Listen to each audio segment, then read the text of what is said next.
เราเคยได้ยินอยู่บ่เพิ่นว่าสงบเป็นบุญวุ่นวายเป็นบาป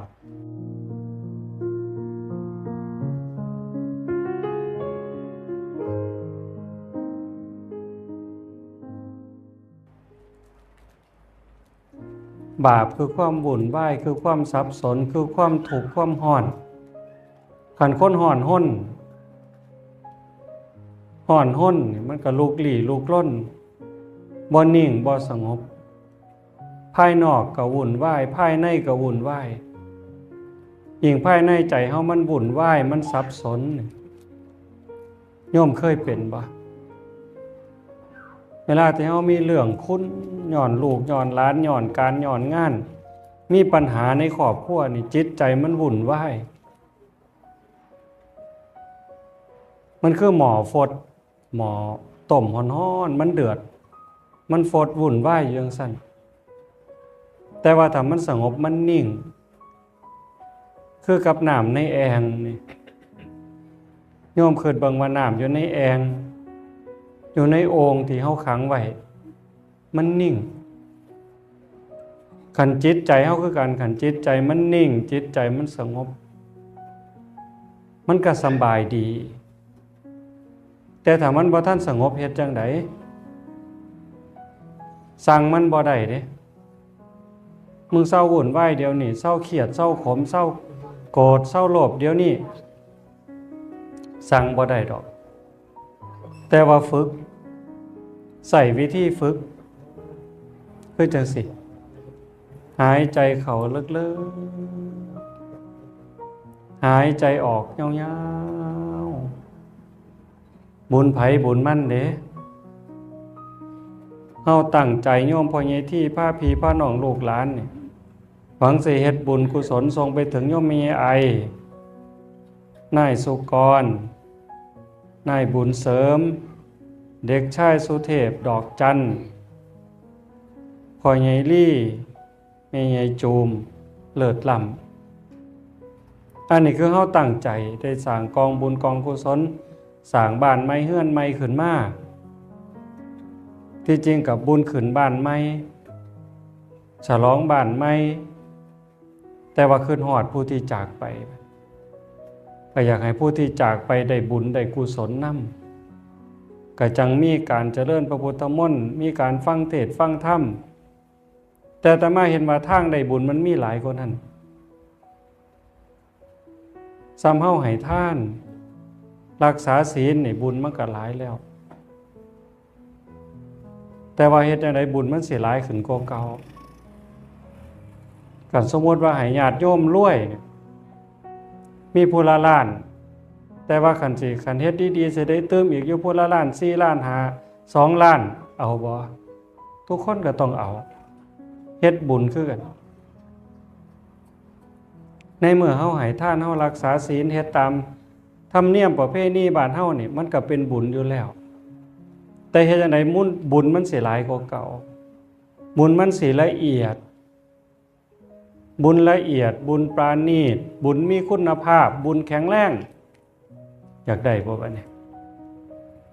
จังซั่นการเจริญสมาธิการตั้งอกตั้งใจฟังเทศน์ฟังธรรมนี่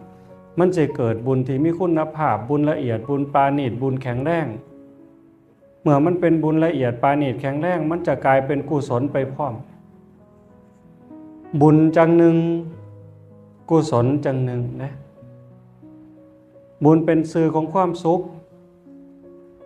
บุญนำมาซึ่งความสำเร็จ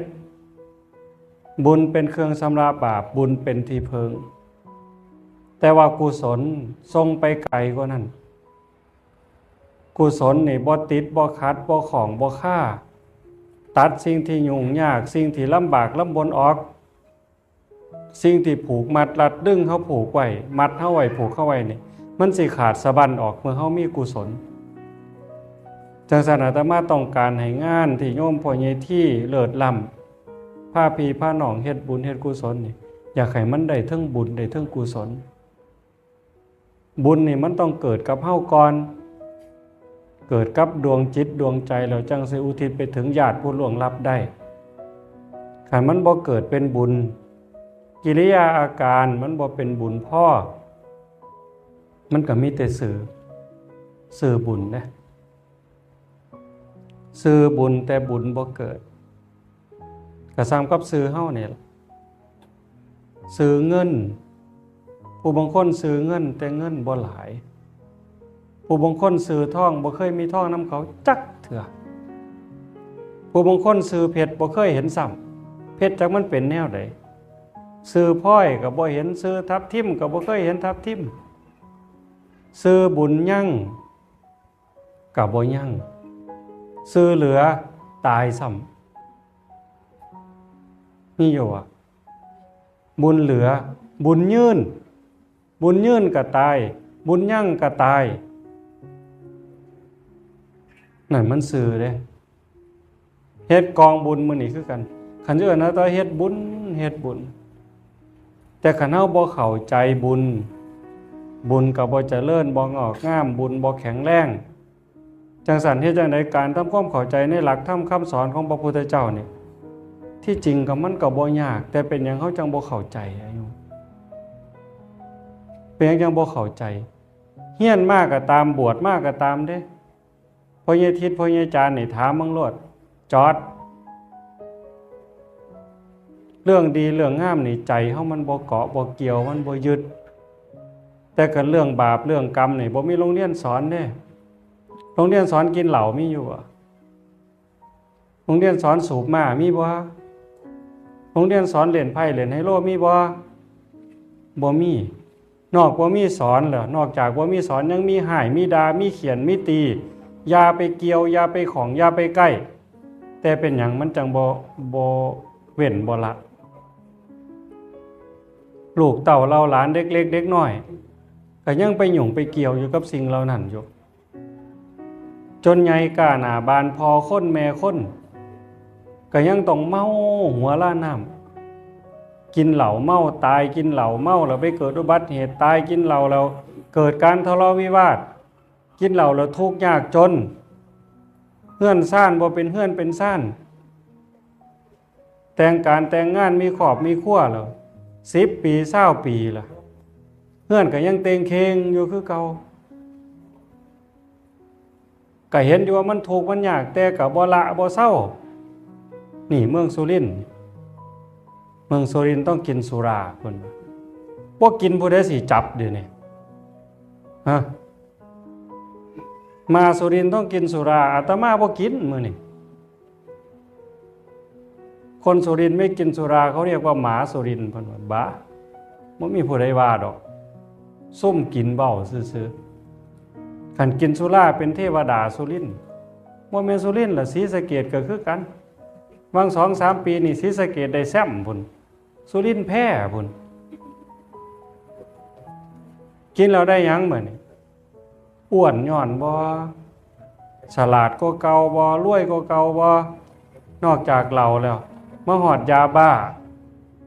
มาหอดเฮโรอีนกระจากสิ่งมึนเมาแนวนี้พ่อแม่ห้ามตั้งแต่เป็นเด็กน้อยเขาโรงเรียนครูก็ให้ก็ตีแต่ว่าเป็นหยังมันบ่เลิกมันเป็นจังบ่เห็นโทษเห็นภัยนั่นเพราะว่าจิตใจคนมันไหลลงในทางต่ำโยมอันความชั่วความเลวนี่บ่มีโรงเรียนสอนจังว่าสอนให้สอนด่าสอนลักสอนจี้สอนป่นสอนดื่มสอนกินบ่มีแต่บัดเรื่องศีลเรื่องธรรมนี่เรื่องคุณงามความดีพ่อแม่สอนแต่น้อยเขาโรงเรียนครูก็สอนบวชไปอยู่วัดอยู่ว่าหลวงพ่อเจ้าอาวาสครูบาอาจารย์เพิ่นก็สอนเป็นงานบุญงานศีลงานทานจังซี่เฮาก็ฟังเทศน์ฟังธรรมกันอยู่ประจำแต่บ่จือเป็นตาสั่งบ่คนโยมเป็นตาสั่งคักแนวดีแนวงามบอกแล้วสอนแล้วบ่ได้บ่จือบ่จำแต่แนวบ่ดีบ่งามนี่แฮงหามซ้ำยุที่จริงก็เห็นโทษมันอยู่อย่างว่ามาการกินการเล่นการเที่ยวตั้งแต่ซุ่มเล่นการพนันนี่หมดให้หมดหน้าไปเท่าใดอย่างบั้นฟึ่งบั้งไฟจังซี่เขาบ่ให้จูดก็ไปจมเขาด่าเขาบัดเจอของได้จูดก็งัวหมดหน้าหมดเฮือนหมดผัวเมียแยกไปคนละทางบ่เห็นโทษมันได้นี่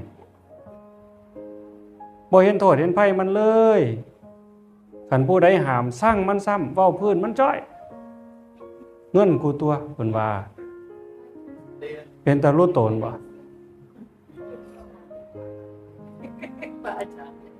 เป็นตารู้ตนบ่นี่คือสิ่งดีสิ่งงามนี่เฮาบ่ก้าวหน้าแต่ว่ามื้อนี้อาตมาสิโยมก้าวหน้าให้ได้เด้เอ้าบ่สนใจหยังดอกหายใจเข้าลึกๆอีกเทื่อนึงหายใจเข้ายาวๆออกยาวๆให้มันสมกับความตั้งใจของโยมพ่อใหญ่ที่เด้อตั้งใจสิเฮ็ดบุญฉลองเฮือนใหม่ที่จริงน่ะมันเป็นบุญแล้วตอนนี้เด้อตอนนี้อากัปกิริยาที่เป็นบุญเกิดแล้วท่านบ่เว้าหลายเด้แต่มาเจ็บคอจักน้อยนึงงานมันก็หลายๆอยู่ทางที่สิเกิดบุญนี่เฮาเฮ็ดตั้งแต่เช้ามาจนฮอดเวลานี้ไหว้พระ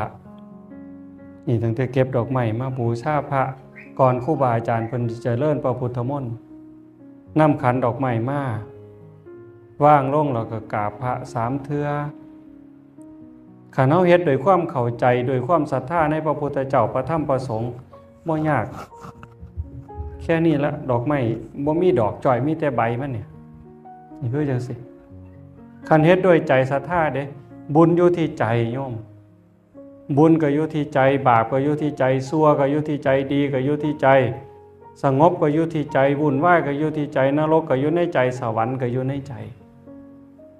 คันเฮาเฮ็ดเป็นเฮ็ดแม่นนี่บ่ต้องเสียเงินจักบาทได้บุญกว่าคนท่านเป็นล้านอีกบางเทื่อสามารถเก็บดอกไม้มาบูชาพระเก็บมาโดยความตั้งอกตั้งใจโดยความศรัทธาว่าสิได้บูชาพระหอดเวลายังคือบางนึงหั่นว่างดอกไม้ไว้กราบงามๆโดยความอ่อนน้อมอ่อนโยนกราบพระพุทธเจ้าเด้กราบพระธรรมคำสั่งสอนเด้กราบพระสงฆ์ผู้ปฏิบัติดีผู้สืบพระศาสนาเด้สืบทอดคำสอนพระพุทธเจ้ามาหอดจนมื้อนี้กราบลงไปงามๆโดยความอ่อนน้อมอ่อนโยนเอาหัวใจกราบอย่าเอามือกราบเอาหัวใจกราบเอาความเคารพเอาความศรัทธากราบลงไปงามๆบุญมหาศาลได้งอกงามขึ้นมาหันกราบดอกไม้เอากราบ3เทื่อแล้วยกขันดอกไม้ขึ้นอิมินาสกาเลนะพุทธังอภิปูชยามะอิมินาสกาเลนะสังฆังอภิปูชยามะสมมุติว่าพุทธังธัมมังสังฆังว่าจบแล้วปั๊บยกดอกไม้ประเคนครูบาอาจารย์เมื่อว่างลงหน้าโต๊ะหมู่บูชาโดยความอ่อนน้อมอ่อนโยนบุญมหาศาลเกิดนะคันเฮ็ดบ่ฮู้ทีบประเภทนี้เฮ็ดมากก็เฮ็ดมากเก็บก็เก็บมากซั่นละกราบก็กราบปั๊บตั้งแต่ก็เทิงเว้ากันเทิงกราบบ่ได้สนใจดอกก็มือเหยียดลงตีขี้ดินตุบเพิ่นว่าเพิ่นกราบอิมินาสกาเลนะแงกหน้าแงกหลังโสกันพร้อมผู้เว้าก็เว้าไปผู้โสก็โสไปบ่ได้ตั้งอกตั้งใจวางไว้ปุ๊บบ่ได้บุญพอโตไปแต่เฮ็ดแบบวางก่อนเนี่ยได้เป็นร้อยเป็นพันแต่เฮ็ดด้วยความกระด้างใจกระด้างบ่อ่อนบ่น้อมนำเว้าแต่ปากใจบ่อ่อนตามบ่ได้พอโตเห็นบ่แต่คันเฮ็ดเป็นหลังจากนั้นก็ไหว้พระว่างขันดอกไม้แล้วบูชาดอกไม้แล้วอะระหังสัมมาสัมพุทโธภควาพุทธังภควันตังอภิวาเทมินั่นอะระหังสัมมาสัมพุทโธภควาแปลว่าพระผู้มีพระภาคเจ้าเป็นพระอรหันต์ตรัสรู้ชอบได้โดยพระองค์เองพระอรหันต์คือไผเป็นแนวใดพระอรหันต์คือผู้ที่จิตใจสะอาดจากความทุกข์บ่มีบาปบ่มีโทษบ่มีเวรบ่มีภัยอันเฮานี่สร้างคนแม่นบ่เฮาสร้างคนเป็นแม่นบ่โลภอยากได้ของคนแม่นบ่อิจฉาคนแม่นบ่เว้าพื้นคนแม่นบ่ฆ่าสัตว์ตัดชีวิตแม่นบ่ลักทรัพย์สมบัติผู้อื่นโกงเอาของคนอื่นยักยอกหลอกลวงพอลักก็ลักพอยักยอกก็ยักยอกเอาพอตัวก็ตัวเห็นบ่ล่ะเข้าของเงินทองลงไห้ลงหน้าลงทงลงทา บักบักแตงบักทั่วบักข้างเอาหมดว่าแต่พอได้ลูกไผผัวไผเมียไผย่างหน่อยๆได้ต้อยน้อยต้อยใหญ่ก็เอาคำปากคำเว้าขันบ่ได้ตัวก็ได้เอาพื้นมันก็ยังดีได้ใส่ลายเขาก็ยังดีบ่เห็นน้ำเขาดอกเว้าพื้นในมืดมืดจักไผดีไผชั่วได้ยินแต่เขาว่ากูเว้าได้คือกันบัดนี้พระพุทธเจ้าบ่เว้าแนวนั้นเหล้ายาสิ่งเสพติดสิ่งมึนเมาแม้แต่คิดเพิ่นก็บ่คิดฮอดสะอาดบ่บัดนี้พระอรหันต์นี่หมดจากกิเลสความโลภความโกรธความหลงความอิจฉาริษยาบ่มีเลยสะอาดบริสุทธิ์งดงามพระอรหันต์เด้สาวกพระพุทธเจ้าเด้แต่ถ้าเป็นพระพุทธเจ้าเป็นคู่ของเทวดาและมนุษย์ทั้งหลายเป็นคู่เป็นศาสดาของเทวดาและมนุษย์เป็นอาจารย์ใหญ่ของพระอรหันต์อีกพอเพิ่นตรัสรู้เองบ่ได้ฟังจากไผบ่ได้ปฏิบัติตามไผข้าเฮาเข้าใจเพียงแค่อะระหังสัมมาสัมพุทโธภควาพุทธังภควันตังอภิวาเทมิซ้ำนี่โยมซ้ำสิไปสวรรค์บ่คันซ้ำเฮาสิอยากไปสวรรค์มีพุทธานุสติในหัวใจเท่านี้พอเลยโยมบ่เสียเงินเพราะสตางค์เอาอย่าว่าแต่สลึงเลยบ่เสียเงินเพราะสตางค์คันมีพุทธานุสติในหัวใจนี่มีพระพุทธเจ้าไว้ในใจงดงามอีหลีอีหลอแต่เฮาบ่พอซ้ำนั้นเด้ยังว่าตามพระประเพณีภาวะสวากขาโตภควตาธัมโมพระธรรมเป็นคำสั่งสอนของพระผู้มีพระภาคเจ้าพระธรรมคือคำสั่งสอนของพระพุทธเจ้าเฮาบูชาพระธรรมธัมมังภควันตังอภิวาเทมิข้าพเจ้าอภิวาทคือกราบพระธรรมคำสั่งสอนของพระพุทธองค์เห็นคุณเห็นค่าพระธรรมคำสอนของพระพุทธเจ้านำพาเราสัตว์ทั้งหลายให้พ้นไปจากทุกข์เฮ็ดให้คนมืดคนบอดเป็นผู้มีหูดีตาดีตามืดตาบอดกลายเป็นตาสว่างคนสกปรกกลายเป็นคนสะอาดคนหลงทิศหลงทางกลายเป็นยางถูกทางคนที่มีการเวียนเกิดเวียนตายมีแก่มีเจ็บหมดโทษทุกข์บ่มีเกิดมีแก่มีเจ็บมีตายอีกแล้วอันนั้นคือคุณค่าของพระธรรมอานุภาพของพระธรรมคำสั่งสอนเฮากราบลงไปแบบหูคุณหูค่าพระธรรมคำสั่งสอนของพระพุทธองค์บุญมหาศาลอันนี้ก็ปิดประตูอบายได้บ่ตกนรกบ่เป็นเปรตบ่เป็นอสุรกายบ่เป็นสัตว์เดรัจฉานเลยคันผู้ใดมีพระพุทธเจ้าในใจมีพระธรรมในใจแบบเข้าใจเด้เขายังว่าอีกเด้สุปฏิปันโนภควโตสาวกสังโฆพระสงฆ์สาวกของพระผู้มีพระภาคเจ้าเป็นผู้ปฏิบัติดีแล้วพระสงฆ์สาวกของพระพุทธเจ้าอีหลีนั่นเพิ่นสิปฏิบัติดีดีแนวใดดีคือเฮ็ดตามคำสอนพระพุทธเจ้าบ่ประพฤตินอกลู่นอกทางนอกจากปฏิบัติดีแล้วปฏิบัติซื่อตรงปฏิบัติซื่อตรงย่อมเห็นซื่อว่าเห็นมันตรงบ่ตรงกับคดบ่คือกันตรงกับง้อบ่คือกัน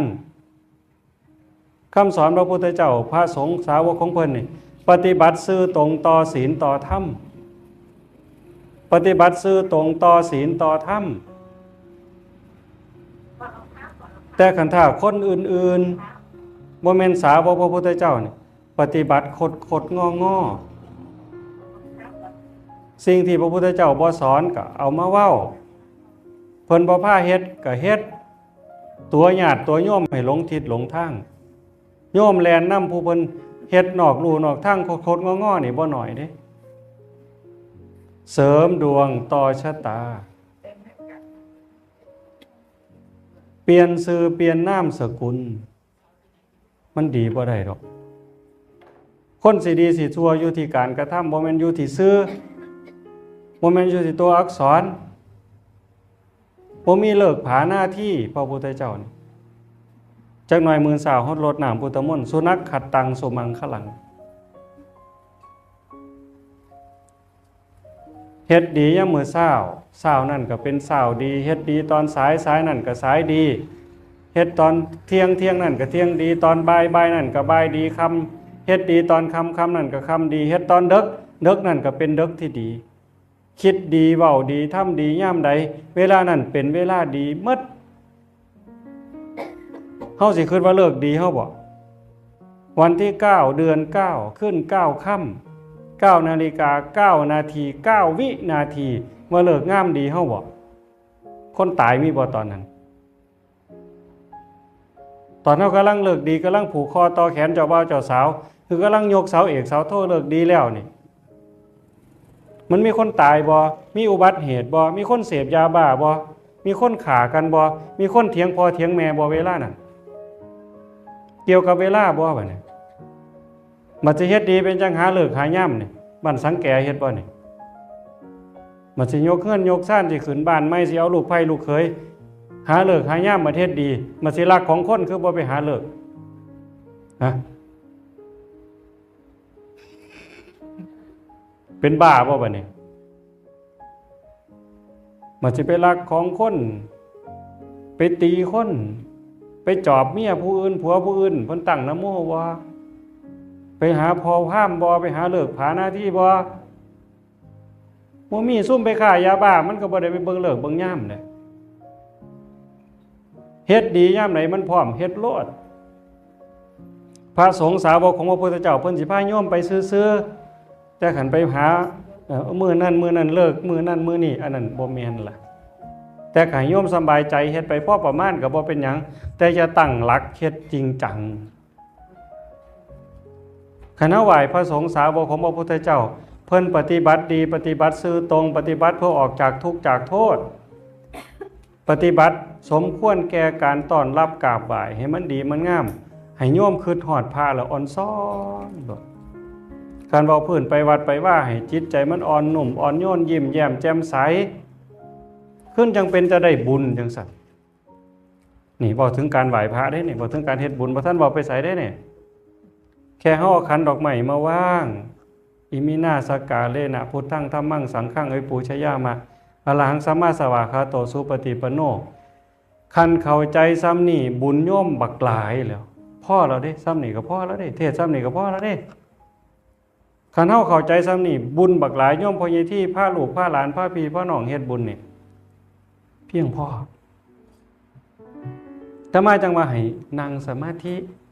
เงียบสงบฟังความเข้าใจคันเฮาฟังเข้าใจปึ๊บฟังเข้าใจเฮ็ดถูกมันสิเลยจากบุญไปสู่กุศล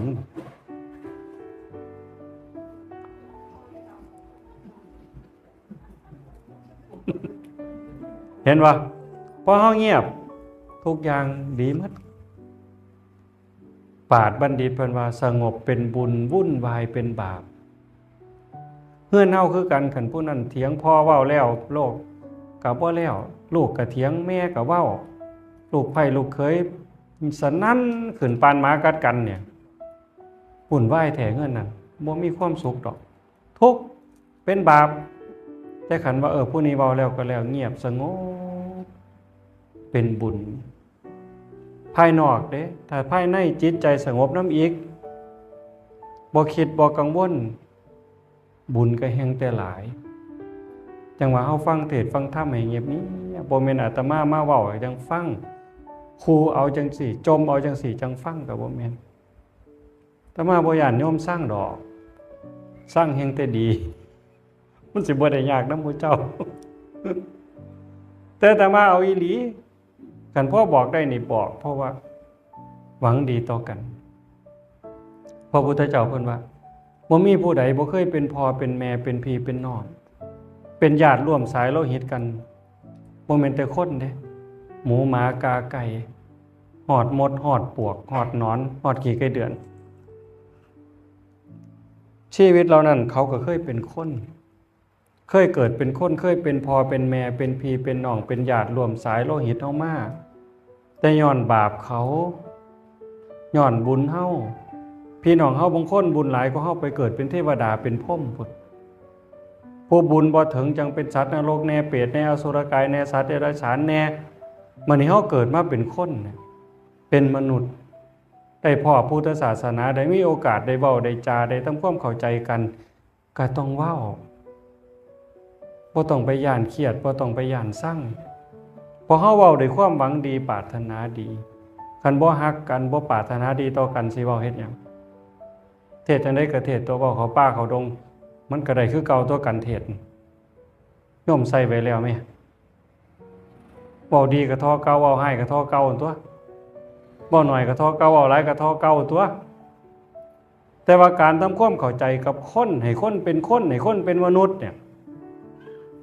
มันยากจักหน่อย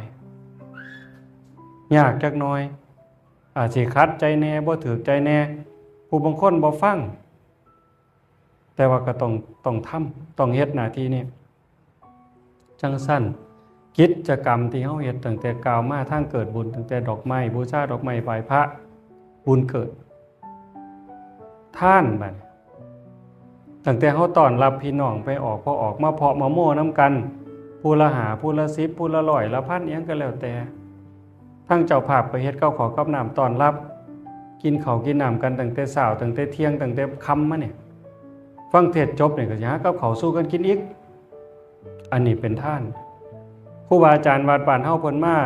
เจริญพุทธมนต์เย็นก่อนเพิ่นจะกลับเฮาก็ถวายปัจจัยเพิ่นให้ศีลให้พรเพิ่นกลับไปบุญก็เกิดแล้วจากการให้ทานบุญจากการให้ทานมีบุญจากการเป็นผู้มีศีล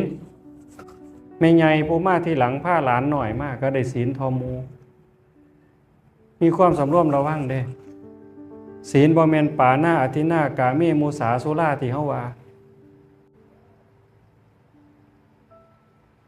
ปานาติปาตาเวรมณีอธินาทานาเวรมณีเว้าซื่อๆขันบ่เฮ็ดมันมีบ่ศีลบ่มีศีลแปลว่าการสำรวมระวังการสำรวมระวังกายวาจาให้เป็นปกติสำรวมใจให้เป็นปกติเวลานี้พี่น้องสู่คนเป็นปกติเงียบสงบคือสิไปฆ่าสัตว์ก็บ่มีในตอนนี้คือสิไปลักของคนก็บ่มีตอนนี้คือสิไปนอกอกนอกใจสามีภรรยาไผก็บ่มีคือสิเว้าสิตัวสิด่ากันให้กันก็บ่มีเห็นบ่ล่ะคือสิไปกินดื่มเครื่องดองของเมาสิ่งเสพติดยาหม่าเฮโรอีนก็บ่มีทุกคนตั้งอกตั้งใจจดจ่อในการฟังธรรมศีลคือการสำรวมระวังศีลคือการปกติตอนนี้มีสุคนยายผู้พาหลานหน่อยมาที่หลังบ่ได้รับน้ำมูศีลก็มีทอมูตอนนี้บุญเกิดได้นี่เป็นบุญแล้วได้นี่จากท่านมาสู่ศีลจากศีลมาสู่ภาวนาภาวนาแปลว่าเฮ็ดให้เกิดเฮ็ดให้มีเฮ็ดให้เจริญ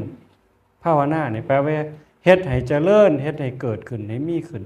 อีหยังเกิดขึ้นมีขึ้นความดีความงามให้ความดีความงามความสงบร่มเย็นความหักความแพงความเห็นอกเห็นใจกันมันเกิดขึ้นเฮานั่งเบิ่งลมหายใจเข้าหูลมหายใจออกหูผู้บางคนนี่ย้าย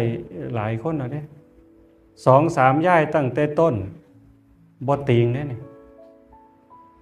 ตั้งแต่อาตมาบอกว่าให้นั่งภาวนาเบิ่งลมหายใจผู้เราตั้งใจตั้งแต่แรกหายใจเข้าหูหายใจออกหูมาจนหอดปานนี้แต่มาคำนวณด้วยความรู้สึกประมาณ20นาทีแต่เว้ากันมากกายล้ากายเบาล่ะกายเบาจิตเบาความรู้สึกโล่งในใจความรู้สึกอิ่มขึ้นมาในใจมันมีต่างกันนิยมคันเอาเบิ่งลมหายใจเข้าเบิ่งลมหายใจออกกันเบิ่งสมาธิสิพุทโธพุทโธยุบหนอพองหนอสามารถอรหังก็แล้วแต่ขันต่อเนื่องกันไปถึง10นาที20นาที30นาทีกายเบาจิตเบาความเอิบอิ่มปีติมันเกิดเงินซื้อบ่ได้ตรงนี้อันนี้เป็นบุญใหญ่ขึ้นมากกว่าทานอีกกว่าศีลอีกคันยิ่งเฮาฟังกันจิตเฮานิ่งๆเฮาบ่ปากบ่เว้าเบิ่งลมหายใจแล้วจิตละเอียดฟังธรรมเข้าใจลึกเข้า คำว่าเข้าใจเลิกนี่คือมันฮู้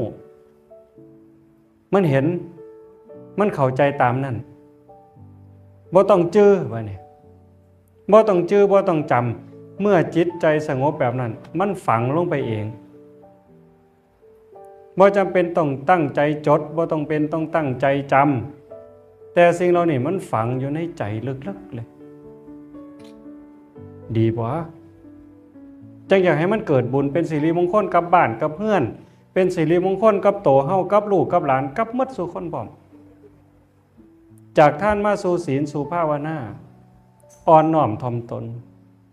ขันเวลาครูบาอาจารย์แสดงธรรมกำลังปรารภธรรมขันเฮาโสเฮาเว้าเฮาจาลุกไปลุกมาแล้วแต่สิเฮ็ดมันบ่อ่อนน้อมมันบ่เคารพเมื่อมันบ่อ่อนน้อมบ่เคารพมันเป็นหยังบาปติบาปแต่ขันอ่อนน้อมถ่อมตนมีความเคารพบุญพระพุทธเจ้าชี้ไว้เป็นบุญกิริยาวัตถุอีกข้อหนึ่งข้อที่4บุญกิริยาวัตถุ10ข้อที่4อ่อนน้อมถ่อมตนเฮาเข้ามาในบริเวณบ้านของโยมพ่อใหญ่ที่ตรงนี้กำลังเป็นสถานลานถ้ำเป็นธรรมสภาเฮาให้ความเคารพในสถานที่คอยไปคอยมาแม้แต่สิลุกแม้แต่สิย่างจำเป็นสิไปก็คอยลุกคอยไปคอยมาคันสิเว้าสิจากันก็ค่อยๆปากค่อยเว้าถ้ามีธุระมีความจำเป็นคอยปากคอยเว้ากันนั่นคือเคารพในสถานที่เคารพในพี่น้องป้าลุงสูงต่ำเคารพในผู้ฟังเทศน์ฟังธรรมเคารพในการแสดงธรรมเคารพในธรรมะคำสั่งสอนของพระพุทธเจ้าซ้ำนี่ก็เกิดบุญเกิดกุศลมหาศาลเลยจากการอ่อนน้อมถ่อมตนเคารพในสถานที่เคารพในบุคคลซอยขนขวายในกิจที่ชอบเข้ามาซอยกันขนขวายซอยกันจัดซอยกันแต่งนี่ย่างอาจสงเนี่ยเอาเตียงมาตั้งปูผ้าพับผ้าเห็นบ่ปูผ้าพับผ้าเตรียมโต๊ะเตรียมเก้าอี้ผู้ไม่ออกผู้ลางคนก็เขาลงครัว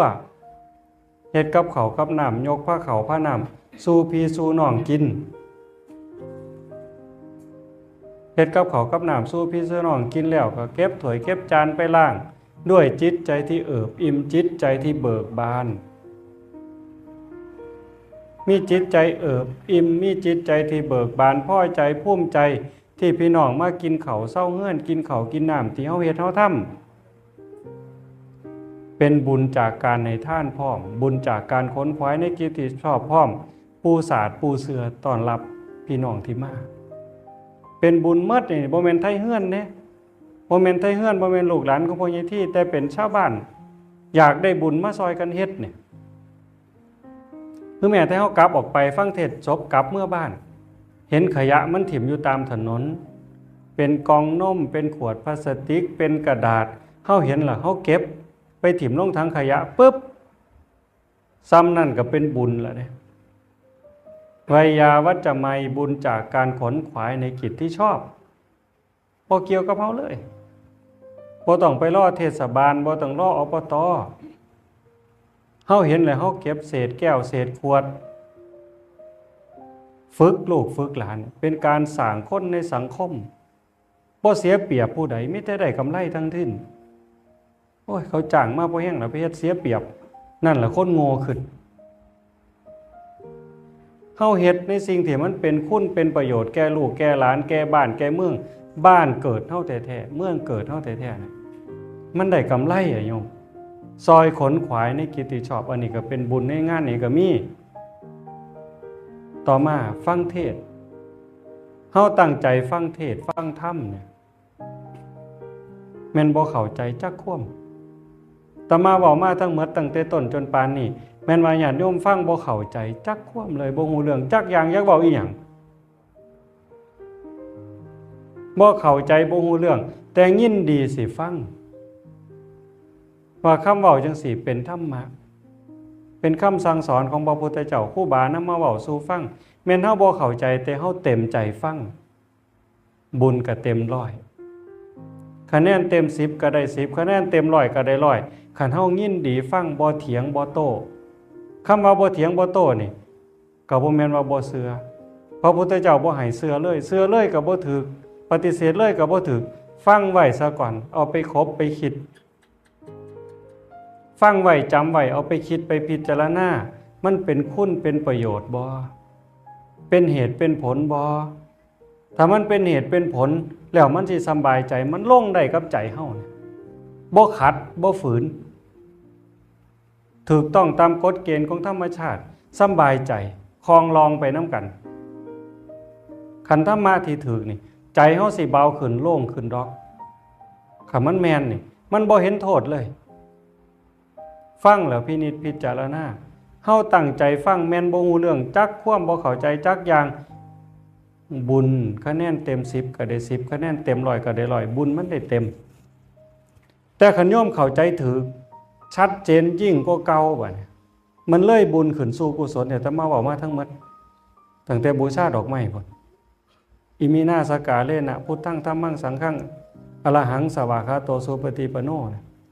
คันเข้าใจมันเลยบุญขึ้นไปสู่กุศลมันละเอียดอ่อนกว่ากันอานิสงส์มันละเอียดปาณีตมหาศาลกว่ากันบัดนี้จังซั่นการฟังเทศน์ฟังธรรมนี่จังเป็นเรื่องสำคัญพระพุทธเจ้าทรงเสริมเด้กาเลนะธรรมสวนังการฟังธรรมตามการเป็นมงคลอันอุดมมงคลเนี่ยนี่การฟังธรรมเนี่ยการสนทนาธรรมก็เป็นมงคลการบ่คบคนซัวก็เป็นมงคลการคบคนดีก็เป็นมงคลการบูชาบุคคลบูชาสถานที่ที่ควรบูชาสักการะก็เป็นมงคลตั้งตนไว้ชอบก็เป็นมงคลฐานะปูก็คือปูฐานะยาคือยาฐานะพ่อก็คือพ่อฐานะแม่คือแม่ว่างตนให้ถือกับฐานะเป็นลูกว่างตนในฐานะลูกเป็นสามีว่างตนในฐานะสามีภรรยาว่างตนในฐานะภรรยาให้มันถูกต้องงดงามลูกไผ่ลูกเขยว่างตนให้ถูกตามฐานะนั่นตั้งตนไว้ชอบอัตตสัมมาปณิธิเป็นมงคลอนุดมเนี่ยบ่มีผู้ใดเสริมให้บ่มีผู้ใดแต่งให้เฮ็ดเอาเองทั้งหมดมงคลเนี่ยการรู้จักให้ท่านเลี้ยงพ่อเลี้ยงแม่อันนี้ก็แม่นเป็นมงคลคือกันการฟังเทศน์ฟังธรรมเป็นมงคลพร้อมเป็นบุญพร้อมเป็นทางแห่งการบรรลุธรรมพร้อมเป็นบ่บัดนี้บุญเกิดกับโยมแล้วเนี่ยอันต่อมาบุญจากการแสดงธรรมการแสดงธรรมคือการชี้แจงการบอกการกล่าวให้เฮาเข้าใจสัจธรรมความจริงนั่นอันหนึ่งการทำตนเป็นแบบเป็นอย่างที่ดีที่งามอันนี้คือการแสดงธรรมตมามหาโคกมหาเทือนแสดงแปลว่าเฮ็ดให้ปรากฏให้ชัดเจนขึ้นธรรมะคือความถูกต้องธรรมะคือหน้าที่ธรรมะคือความจริงธรรมะคือความถูกต้องธรรมะคือธรรมชาติกฎของธรรมชาติธรรมะคือหน้าที่โยมพ่อใหญ่ที่ในฐานะเป็นพ่อบ้านพ่อเฮือนนำลูกนำเต้าเฮ็ดบุญเฮ็ดทานฉลองบ้านใหม่เฮือนใหม่อันนี้ก็ทำหน้าที่เด้แสดงธรรมของผู้เป็นพ่อเด้ในขณะเดียวกันแสดงธรรมของความเป็นลูกขึ้นหอดพ่อใหญ่ลี่ขึ้นหอดแม่ใหญ่จูมปูผ้าเกิดเลี้ยงมาผ้าใหญ่เฮ็ดบุญในมื้อนี้ก็ตั้งใจอุทิศถึงพ่อถึงแม่แสดงบทบาทของความผู้เป็นลูกมีความกตัญญูกตเวทีขึ้นหอดโยมแม่ใหญ่ไอเลิศล้ำอันนี้จะเป็นภรรยาขึ้นหอดครูทุกครูยากครูบุญครูบารมี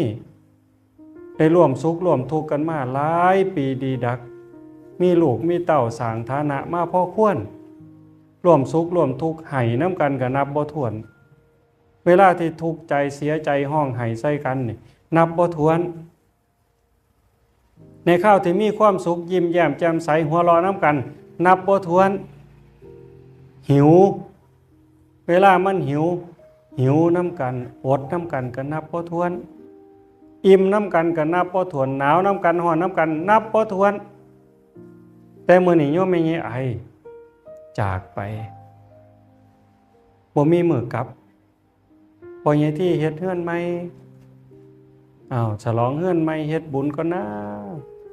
อุทิศบุญหาเจ้าย่ายไอก่อนนะ นี่กำลังแสดงธรรมในฐานะของสามีคือหอดคุณงามความดีแม่ใหญ่เล่าหนึ่งเขาเป่าไฟเฮ็ดให้อยู่ให้กินตลอดชีวิตเคยปลอบโยนเคยให้กำลังใจกันเวลาที่ท้อแท้บัดมือจังสีขึ้นหอดขึ้นถึงกระทำหน้าที่ของสามีบทบาทนี่คือการแสดงธรรมลูกๆหลานๆคือกันพี่น้องสุขคนญาติโยมสุขคนมานั่งฟังเทศฟังธรรมนี่กำลังแสดงบทบาทกำลังแสดงธรรมของความเป็นผู้ฟังธรรมฟังธรรมต้องสงบฟังธรรมต้องนิ่งเห็นปะฟังธรรมโดยความเคารพโยมกำลังแสดงออกถึงบทบาทของผู้ฟังเทศฟังธรรมนี่คือแสดงธรรมเด้บ่แม่นอาตมาผู้เทศผู้เว้าอย่างเดียวคันเฮานิ่งเฮาสงบเฮาเรียบร้อยส่งต่อไปถึงลูกถึงหลานนี่เด็กน้อยมากเห็นเด็กน้อยมานั่งอยู่นี่เห็นผู้ใหญ่นิ่งเขานิ่งเห็นผู้ใหญ่เงียบเขาเงียบคันเฮานำเขาถูกทางมานี่ ลูกเต้าเราหลานใหญ่มากเขาก็สิเฮ็ดตามเฮาในสิ่งที่ถูกแต่คันเฮานำเขาในทางที่บ่ถูกเด็กน้อยก็เฮ็ดนำในทางบ่ถูก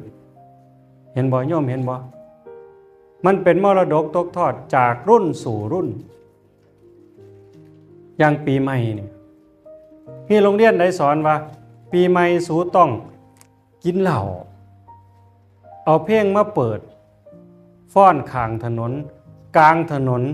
ผู้ใดสอนฮะสงกรานต์ต้องเอาตู้มาตั้งข้างทางเอาน้ำมาตั้งแล้วก็กินเหล้าไปขวางรถสาดน้ำใส่กันขันวัยรุ่นก็ต้องมองหน้ากันมันเลี้ยวเบื้องหน้าก็ต้องตีกับมันต้องตีมันผู้ใดสอนนั่นคือมรดกสืบทอดกันต่อมันบ่ดีบ่งามแต่ก็สืบต่อนั่นก็คือการสอนด้วยกันเด้เป็นมรดกโดยบ่ฮู้ตัวแต่นี่เขาต้องการสิ่งดีสิ่งงามให้มันไปอยู่ในใจลูกให้เป็นวิถีชีวิตของลูกเต้าเราหลานเขากำลังแสดงธรรมอย่างว่าฟังเทศน์ฟังธรรมโดยอาการสงบอ่อนน้อมต่อผู้รักผู้ใหญ่หูจักแม่ป้าพ่อลุงพ่อปู่แม่ย่าน้าบ่าวน้าสาวเว้าจากันโดยความสุภาพอ่อนโยนนี่ก็คือการแสดงธรรมบ่แม่นแต่ตะมาเว้าอย่างเดียวเฮาทำบุญในพระพุทธศาสนานี่คือโยมพ่อใหญ่ที่เตรียมมีเครื่องสังฆทานต่างๆเฮ็ดให้พี่ให้น้องให้ลูกให้หลานโดยเฉพาะลูกหลานได้สืบทอดนี่ก็คือการแสดงธรรมเป็นบุญอีกข้อหนึ่งอันต่อมาอุทิศส่วนบุญวางครูบาอาจารย์เพิ่นสิจบเพิ่นก็ให้พรเฮาก็กรวดน้ำอุทิศไปถึงโยมแม่ใหญ่ไอนายสุนทรนายสุกรนายบุญเสริมเด็กชายสุเทพพ่อใหญ่ลี่แม่ใหญ่จุ๋มเฮาก็กรวดน้ำตั้งอกตั้งใจอุทิศไปบุญจากการอุทิศส่วนบุญอาตมาเทศจบก็สิคือกันอีกกรวดน้ำรับพรก็สิกรวดน้ำอุทิศส่วนบุญส่วนกุศลไปถึงญาติผู้ล่วงลับอีกนอกจากบุญด้วยการอุทิศส่วนบุญบุญจากการอนุโมทนาบุญมาเพาะมาโม่โบราณเพิ่นเว้าสันๆโม่บุญน้ำเพิ่นก่อนอันนั้นก็แม่นอันสาธุนี่ก็แม่นเด้อันคืออาตมาเทศอยู่ตอนนี้ก็สิมีคนสาธุบักหลายนี่ยังน้อยๆเป็นพัน 2,000เนี่ยยังน้อยๆเป็นพันมีอยู่ต่างประเทศก็มีอยู่ไสก็มีสาธุเข้ามาในหน้าเฟซนี่สาธุโบราณเพิ่นยังฉลาดเฮ็ดบุญทอดกฐินทอดผ้าป่าแต่ก่อนนี่เห็นว่าเพิ่นที่ทอดกฐินนี่บ่ได้มีการ์ดบ่ได้มีโทรศัพท์อีหยังบอกกันคือซุมื้อมื้ออื่นมื้อฮื้ออีก2มื้อ3มื้อสิทอดกฐินนี่เพิ่นจูดบั้งไฟตูมเอาไม้ไผ่มาตอกแล้วเอาขี้เกียร์ยัดใส่เฮ็ดขันซะเนาะมันจังดังแห้งมันแหน่นยิ่งแตกดังตึ้มขันได้ยินทั้งนี้คาดว่าอีก 2-3 มื้อสิมีการทอดกฐินไปแล้วเด้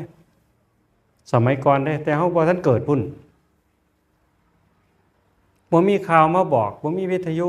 กระจายข่าวแต่ในฤดูการทอดกฐินนี่ได้ยินเสียงบั้งไฟตูมแตกทั้งไหนไปทั้งนั้นบ้านสังแกเนี่ยถ้าสมมุติมันดังอยู่ทั้งบ้านเสม็ดไป เพราะว่าสิไปกินเจ้าภาพได้โบราณได้นี่พี่น้องบ้านสังแกสิไปเอาบุญกฐินน้ำบ้านสะเม็ดเฮ็ดจังได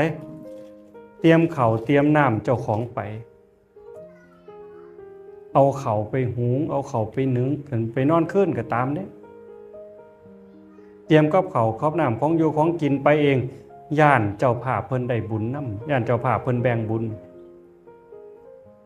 หอดย่ามก็ไปร้อนเอาโลดเอาผ้าเอาแพร่เอาก้อนเงินก้อนทองเอาของเขาไปร่วมกองกฐินปุ๊บปั๊บเอาบุญน้ำเพิ่นแต่ซุมื้อนี่มาสิเอาไป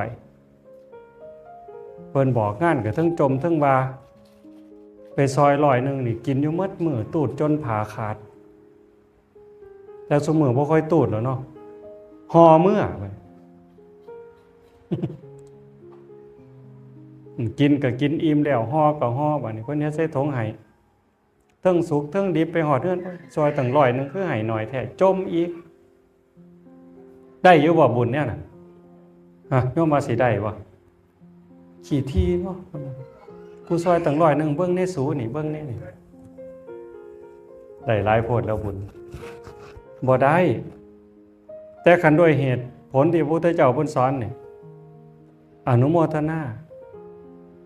แม้แต่มารวมบุญรวมงานโอ้ยอนุโมทนานำเด้อใหญ่ที่เด้อตาที่เด้อสาธุนำเด้อบ่มีหยังก็ยกมือใส่หัวโดยจิตด้วยใจศรัทธาเลื่อมใสอันนี้บุญเกิดทางที่สิเกิดบุญที่พระพุทธเจ้าสอนอันสุดท้ายทิฏฐุชุกรรมทำความเห็นให้ถูกต้องถูกตรงเชื่อว่าบาปมีบุญมีชาติหน้าชาติก่อนมี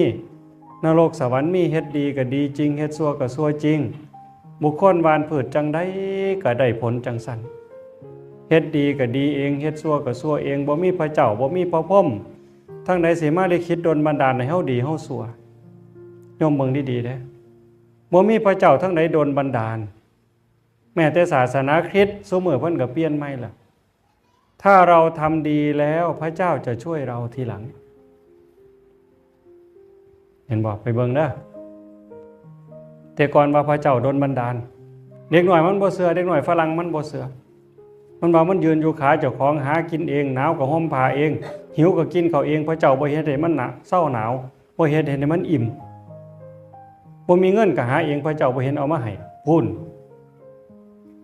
ก็เลยเว้าใหม่ไปให้ท่านทำดีจงพยายามทำดีทำดีที่สุดแล้วพระเจ้าจะช่วยทีหลัง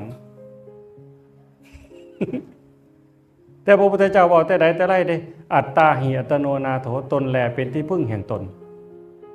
เห็นบ่ล่ะจังสันบ่มีพระเจ้าทั้งใดโดนบันดาลบ่มีพระพรหมทั้งใดลิขิตชีวิตเฮาหรอกพี่น้องชาวคริสต์ชาวอิสลามชาวพุทธคือกันเฮ็ดดีก็ดีเองเฮ็ดชั่วก็ชั่วเองในมื้อนี้คือกันเฮาตั้งใจสร้างกองบุญกองกุศลโดยจิตใจที่เคารพนับถือในพระพุทธศาสนาในคำสั่งสอนของพระพุทธองค์เฮาก็จังตั้งอกตั้งใจพาพี่พาน้องเฮ็ดบุญเฮ็ดกุศลขึ้นมาเห็นว่ามันเป็นบุญล่ะอาตมาก็เพียงแค่ว่าทำความเข้าใจเพิ่มเติมให้พี่น้องตั้งอกตั้งใจเด้อสุขสุขคนผู้เฒ่าผู้แก่ก็มีเด็กหน่อยเราหลานก็มีจักเฮาสิเจ็บป่วยมื้อใดจักเฮาสิล้มตายมื้อใด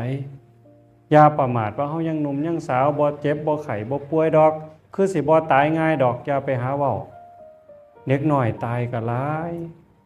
หนุ่มสาวตายก็หลาย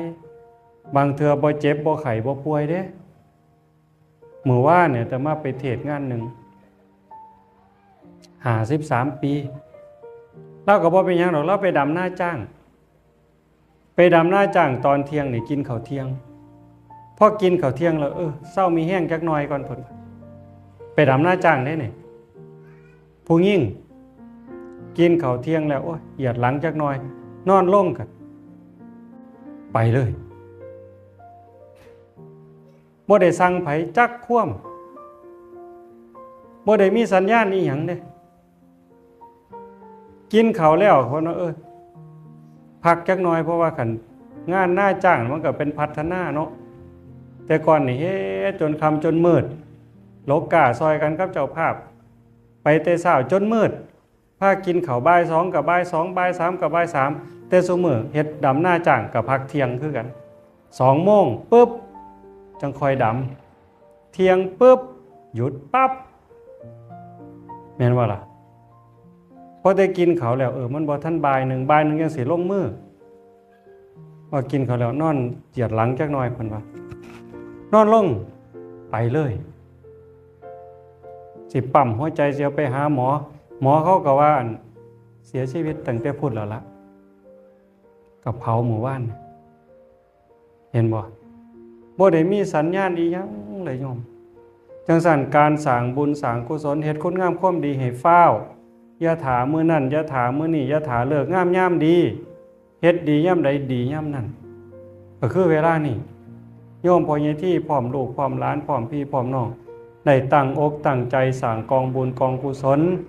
อาตมาก็ได้เว้ามาทั้งหมดล่ะกิริยาที่สิเกิดบุญนับตั้งแต่พี่บูชาดอกไม้ไหว้พระสมาทานศีลก็ตามให้ทานก็ตามเจริญภาวนาก็ตามอ่อนน้อมถ่อมตนก็ตามค้นคว้าในกิจที่ชอบก็ตามฟังเทศน์ฟังธรรมแสดงธรรมทำตนเป็นแบบอย่างที่ดีอุทิศส่วนบุญอนุโมทนาบุญทำความเห็นให้ถูกต้องถูกตรงให้เฮาเชื่อบาปมีอีหลีบุญมีอีหลีชาติหน้าชาติก่อนบ่แม่นเรื่องเว้าเล่นเจ้าของเฮ็ดดีก็ดีเองเฮ็ดชั่วก็ชั่วเองสิให้คนอื่นรับบาปแทนก็บ่ได้ให้คนอื่นรับบุญแทนก็บ่ได้คนสิได้บุญนำเฮาก็ย้อนอนุโมทนาโยมแม่ใหญ่ไอก็ตามนายสุกรก็ตามนายบุญเสริมก็ตามเด็กชายสุเทพดอกจันทร์พ่อใหญ่ลี่แม่ใหญ่จูมเลิศล้ำสิได้บุญนำพ่อใหญ่ที่นำพี่นำน้องนำเฮาสุคนนี่ย้อนเพิ่นอนุโมทนาจังใดก็อนุโมทนาอันนี้บ่สุดท้ายกิริยาอาการแบบนี้ดวงจิตวิญญาณผู้เพิ่นหูจักบ่ว่าสิผู้เป็นสัตว์นรกก็ตามญาติเฮาพ่อแม่พี่น้องผู้ไปตกนรกก็ตามผู้ไปเป็นเปรตก็ตามเป็นอสุรกายก็ตามเป็นเทวดาก็ตามเพิ่นเป็นทิสมานากายกายทิพย์เฮาเหลียวบ่เห็นเพิ่นหูเฮาแต่เฮาบ่หูเพิ่นโยมพ่อใหญ่ที่เฮ็ดบุญบ่ได้ไปแจกการ์ดบ่ได้ส่งโทรศัพท์ไปบอกดอกแต่ขันเพิ่นอยู่ในภพภูมิที่สามารถจะฮู้ได้เพิ่นฮู้เพิ่นมาเห็นพี่เห็นน้องแม่ป้าพ่อลุงน้าบ่าวน้าสาวนั่งฟังเทศน์ฟังธรรมโดยอาการสงบด้วยความเคารพศรัทธาจังซี่เพิ่นอนุโมทนาเพิ่นสิได้แนมนอนเพิ่นอนุโมทนาแปลว่าอ่อนซ่อนไม่ออกพอออกล่องนึกถึงว่าเฮาเว้าคำว่าโอ้ยเป็นตาอ่อนซ่อนเนาะผู้ใดเคยว่าในยกมือขึ้นนั่นแหละไปเห็นอีหยังก็ตามเห็นเพื่อนเห็นซ่านเห็นต้นไม้เห็นผักเห็นหญ้าเห็นรถเห็นล่าเห็นผู้เห็นคนสวยคนงามคนรูปรอยหยังก็แล้วแต่คันว่าโอ้ยเป็นตาอ่อนซ่อนเนาะแม้แต่เห็นงัวงามเห็นควายงามโอ้เป็นตาอ่อนซ่อนเนาะเห็นเขางามผักงามโอ้ยเป็นตาอ่อนซ่อนเนาะเฮาว่าคำว่าเป็นตาอ่อนซ่อนเว้าออกมายามไหนนี่ใจเฮาสะอาดที่สุดโยมซ่อมมึงเด้อนั่นคือสภาพของจิตที่มันอ่อนโยนมันสะอาดมันยินดีนำอีหลีเป็นตาอ่อนซ่อนเนาะคันว่าโอ้ยกูบ่อ่อนซ่อนดอกเคยว่าบ่บ่โอ้ยกูบ่อ่อนซ่อนดอกอันนี้บอกบุญบ่รับแต่คันโอ้ยเป็นตาอ่อนซ่อนเนาะอันนี้จิตใจอ่อนโยนบุญเต็มเลยบุญไหลเข้าใจเต็มบับรดญาติเฮาที่ล่วงลับนี่มีชื่อในนี่ก็ตามผู้บ่มีชื่อก็ตามคันมาเห็นอาการกิริยาที่เป็นบุญอาตมารับรองโดยความเข้าใจของอาตมาเด้โดยความเข้าใจที่บวชมาศึกษามาทำความเข้าใจมาเห็นบรรยากาศของพี่น้องสู่คนที่นั่งในเฮือนพ่อใหญ่ที่มื้อนี้บรรยากาศที่เงียบสงบทุกคนมีความเคารพตั้งอกตั้งใจฟังเทศน์ฟังธรรมเนี่ยอากับกิริยาแนวนี้บ่ว่าญาติเฮาสิในอดีตก็ตามปู่ย่าตายายบ่ได้มีชื่อในนี่ก็ตามคันเพิ่นไปเป็นสัตว์นรกก็ตามเด้ไปเป็นเปรตก็ตามเด้เป็นอสุรกายก็ตามเด้เป็นเทวดาก็ตามเด้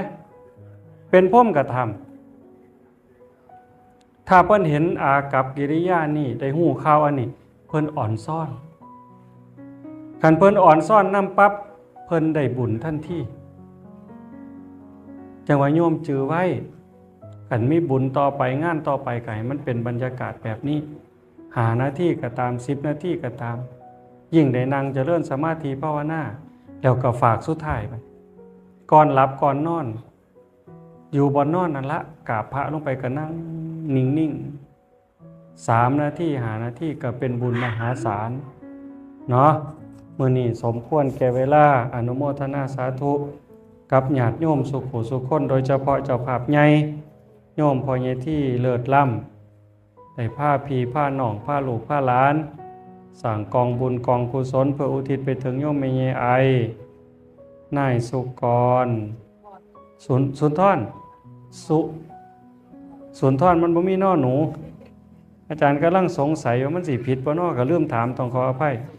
นายสุทรบ่นายสุทรสมปองว่านายสุก่อนนายสุทรนายบุญเสริมพ่อใหญ่ลีแม่ใหญ่จูมเลิศล่ำเด็กชายสุเทพดอกจันทร์แล้วก็ปู่ย่าตายายบรรพบุรุษที่ล่วงลับจากไปอนุโมทนาสาธุเด้อบุญใดกุศลใดที่ญาติโยมได้สร้างได้ทำขอจงไปถึงญาติผู้มีรายชื่อที่น้ำที่เอ่ยมาแม้กระทั่งผู้ใดเอ่ยชื่อออกน้ำเป็นญาติโกโหติกาของญาติโยมทั้งหลายก็ขอให้ได้มีส่วนร่วมในบุญในกุศลนี้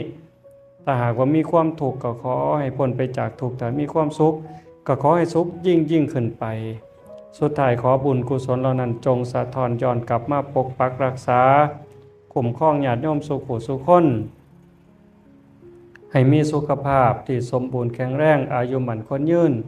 เจริญงอกงามในพระธรรมคำสั่งสอนขององค์สมเด็จพระบรมศาสดาให้ยิ่งขึ้นไปโดยทั่วกันทุกท่านทุกคนเถิด